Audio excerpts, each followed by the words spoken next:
এগুলা কিন্তু আগুন নিভানোর জন্য না। এই বালতিগুলোর মধ্যে মাঝে মাঝে টিয়ার শেল আর গরম পানি নেওয়া হচ্ছে। নিজের চোখের সামনে দেখছি এগুলা, হাজার হাজার শত শত স্টুডেন্টের উপর এগুলা ফালাইছে। এই যে নেটওয়ার্ক অফ করছে না, ইন্টারনেট নেই, কোথাও খবর যাবে না, কিন্তু জিনিসগুলো তো আমরা রেকর্ড করে রাখছি, একটা একটা করে এখন সব ছাড়বো, যা হয়েছে সব ছাড়বো।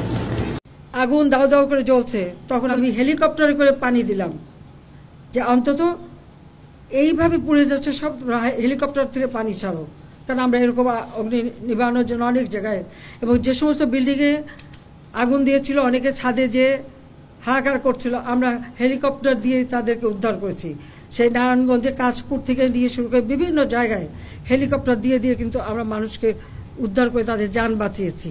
এই টেলিভিশনে যে ধ্বংসযজ্ঞ আমি দেখলাম, এটা কারোর পক্ষে সহ্য করে না। আমরা অনেক রক্ত দিয়ে স্বাধীনতা নিচ্ছি, দেশটাকে গড়ে তুলব। এই দেশের মানুষ বিশ্বের দরবারে মাথা উঁচু করে চলবে।